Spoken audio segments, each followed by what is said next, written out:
CV cervical vertebral maturational stage. तीन चीज़ें आपने याद रखनी है, बिल्कुल समराइज करते हुए तीन चीज़ें याद रखनी हैं। एक है what is the characteristics of lower border, I always expect कि आपके हाथ में पेपर पेन हो, जो मैं लिख भी रहा हूँ ना उसके आप खुद से ज़रा अभी इसको आप ज़रा लिखिएगा, अभी इस बात को आप लिखिएगा। लोअर बॉर्डर ऑफ C2 लिखूँ कि 1 लिखूँ कि 3 लिखूँ? Why 2? Why not 1? जो 1 जो है ना वो तो बिल्कुल एटलस है, वो तो बिल्कुल ऊपर चला गया हुआ है। जो ये आप देख रहे हैं ये आपका CVM2 है। Can you see my mouse? Okay, you see my mouse over here? ये आपका CVM2 है। This is your CVM2, sorry CVM नहीं, सॉरी ये तो स्टेज है। This is cervical vertebra 2, this is cervical vertebra 3, this is cervical vertebra 4. So you are looking cervical vertebra 2, 3 and 4. So what is in, हम basically तीन चीज़ें देखते हैं. One is the lower border of C2, 3, 3, 3, 4. Then we see the shape of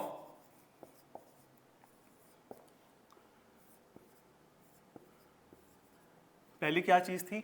lower border को आपने देखना शुरू किया। हमने पहली चीज़ क्या देखी? हमने lower border of the vertebras को देखना शुरू किया। लोअर बॉर्डर में what we are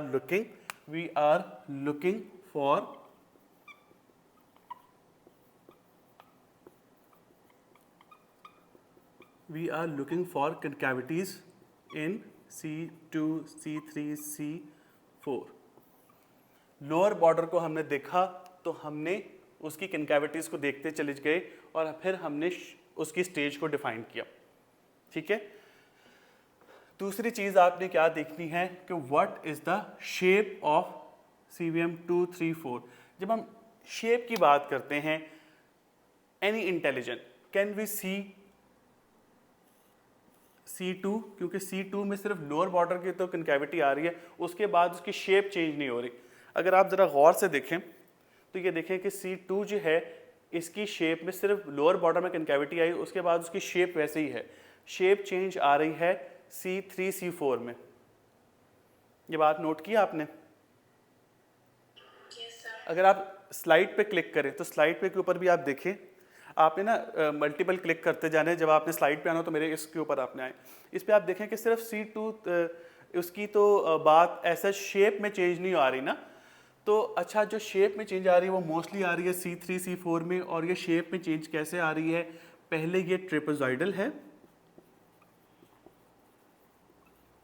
Aahista Aahista पहले ये इस फॉर्म में था कि जो लोअर पोस्टीरियर बॉर्डर थी वो हाइट में ज़्यादा थी और पोस्टीरियर बॉर्डर ज़्यादा थी और ये इस शेप में था। अब with the progressing age what is happening? The shape of the vertebrae are now changing, and how does the shape change is occurring? You would be having greater growth in this areas of the cervical vertebra. इस जगह पर growth होना शुरू की। तो you had the trapezoidal in the start, and as the skeletal age is maturing, you would be having growth on these area, and gradually it is becoming lesser trapezoidal, and with the growth over here it is gradually becoming square। Gradually वो square की तरफ जा रहा है। लेकिन जब ये square की तरफ जा रहा है तो स्क्वायर से पहले आपके पास what is rectangular? Rectangular shape की क्या फीचर है कि दो एंगल्स आपस में बराबर होते हैं, यानी कि ये और ये बराबर हैं और ये बराबर है। ये इसको हम कहते हैं रेक्टेंगुलर। रेक्टेंगुलर में क्या करेक्टरिस्टिक्स हैं कि you have 4 lines and 2 lines are equal. Sorry, गलत ट्रेस हो गया। ये तो मैं अपनी बेटी को पढ़ाता हूँ फर्स्ट क्लास में, जो फन क्लास में, कि 2 लाइन्स जो कि बिल्कुल आपस में मैच कर रही हैं और ये 2 लाइन्स आपस में मैच कर रही हैं, तो इसको हमने नाम दिया रेक्टेंगुलर का। So rectangular could be like a horizontal rectangular और a vertical rectangular. Horizontal rectangular क्या है कि दिस इज लाइक दिस, कि ये वाली लाइन और ये वाली लाइन जो है ये ज़्यादा एलोंगेटेड है, and the vertical Heights is smaller. Horizontal rectangular के बाद अब इसके शेप में क्या चेंज आ रही है कि gradually this is becoming square. Square कैसे बन गया? Because you have greater growth over here and over here. यहाँ पर ज़्यादा ग्रोथ हो रही है ना, इस शेप में कैसे चेंज आ रही है? अभी तक मैंने क्या बात की, you have the trapezoidal in the start and what is happening, you are having growth over this area, and as a result of the growth over here from the trapezoidal it is gradually becoming horizontal rectangular. Horizontal rectangular means कि this anteroposterior lines are greater in the size and as compared to the vertical. But as I said, you have the growth going on these areas. तो क्या हुआ कि यहाँ पे growth हो रही है ना, तो इसकी वजह से, इसके elongate करने की वजह से, because of its elongation, this is becoming a square. What is the characteristics of square? Square में क्या होता है? Sorry, I'm unable to draw it nicely. And then what is happening? As I said, the growth is happening on these points. So this square is becoming now vertical rectangular. Vertical rectangular, यहाँ पे ज़्यादा growth है. Now this anterior and posterior lines are more elongated as compared to the anteroposterior line. Vertical line ज़्यादा हो गई, तो ये बन गया रेक्टेंगुलर, जो कि वर्टिकल रेक्टेंगुलर ज़्यादा है। ये बात क्लियर हुई? What I said, we see when we see the vertebra, we see the changes in the lower border of the vertebrae, and then we see the change and we see the shape of the vertebra. What the next I said कि the shape of the vertebra are changing. You have the trapezoidal, and this trapezoidal with the growth over here on these areas, it is becoming rectangular horizontal. Rectangular horizontal में क्या हुआ कि this is greater, this part is greater as compared to this part. Gradually it is becoming square, and then it become these vertical height is greater than the anteroposterior line, so it become rectangular vertical. So the shape changes. In the stage 1, 2, 3 you have the trapezoidal shape. In the stage 4 you have the rectangular horizontal.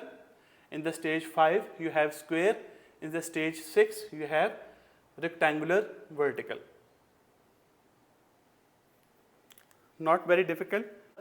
Stage 1, 2, 3 they are trapezoidal. In stage 4 bolo, in the stage 4 horizontal rectangular, stage 5 square, stage 6 vertical rectangular. अच्छा, एक की point जो आपने याद रखना है कि जो स्क्वायर है ना वो है स्टेज 5 पे, स्क्वायर जो है वो स्टेज 5 पे है, और जो वर्ड रेक्टेंगुलर आ रहा है ना वो 4 और 6 में आ रहा है।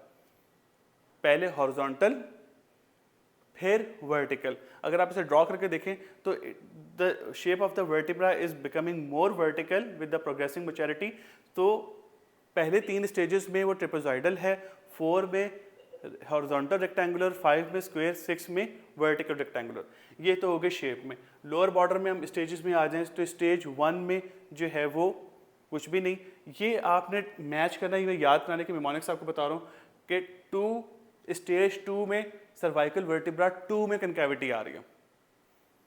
स्टेज 2 में सर्वाइकल वर्टिब्रा 2 में कनकैविटी आ रही है, 3 स्टेज में 3 में आ रही है, वो 4 में 4 में आ रही है। Very simple to memorise, very simple. Stage 2 में CVM 2 सर्वाइकल वर्टिब्रा 2 में कनकैविटी, स्टेज 3 में CVM सर्वाइकल वर्टिब्रा 3 में कनकैविटी, स्टेज 4 में सर्वाइकल वर्टिब्रा 4 में concavity. Very simple to memorise. आपने क्या देखना था? लोअर बॉर्डर को देखना था। स्टेज 2 में C2 के अंदर कनकैविटी, स्टेज 3 में C3 के अंदर कनकैविटी, स्टेज 4 में सर्वाइकल वर्टिब्रा 4 के अंदर कनकैविटी। ठीक है, ये आप स्लाइड से भी देख रहे हैं। शेप चेंज में आपने पढ़ लिया कि पहले 3 स्टेजेस जो हैं वो ट्रेपेजॉइडल हैं, स्टेज 4 में rectangular horizontal, stage 5 square, stage 6 vertical rectangular. So now what is most relevant to it, मैं आपसे चाहता हूँ कि आपको ये बस ये CVM में ये 3 कैरेक्टरिस्टिक्स जो हैं वो आपने याद रखने। वो है proximity with the adolescent growth spurt. तीसरा जो मेन इंपॉर्टेंट पॉइंट मैं आपको सीवीएम में बता रहा हूँ वो है कि वो कितना क्लोज और कितना दूर है from the adolescent growth spurt, that you must need to memorise.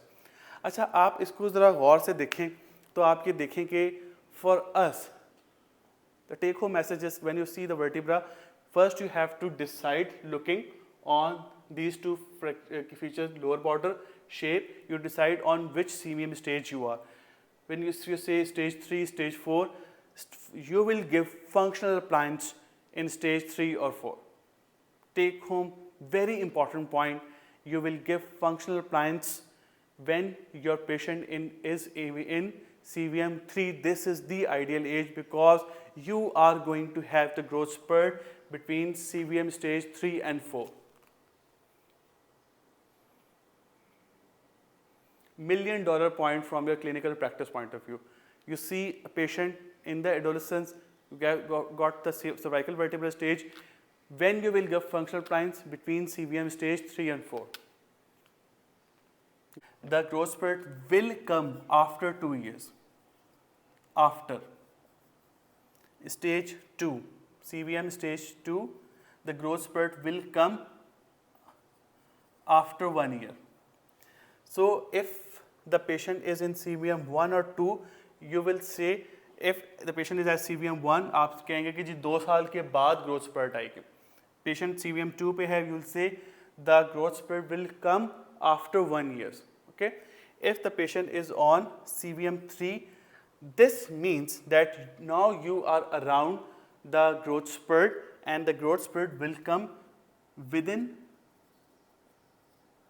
next 12 months.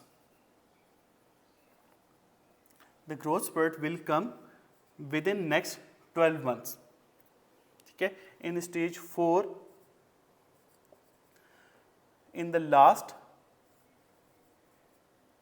12 months, the growth spurt has passed. Stage 4 आपको क्या बता रही है कि 3 बता रही है कि नेक्स्ट 12 मंथ्स में, स्टेज 4 बता रही है कि प्रीवियस 12 मंथ्स के अंदर होकर गुजरेगी. 5 और 6 आपको बता रही है कि ग्रोथ स्पर्ट गुजरे हुए 1 साल हो चुका हुआ है, 1 ईयर हैज़ पास्ड. और स्टेज 6 बता रही है कि 2 years has passed from the growth spurt. अच्छा, आप ज़रा गौर से देखें तो ये ऐसे है.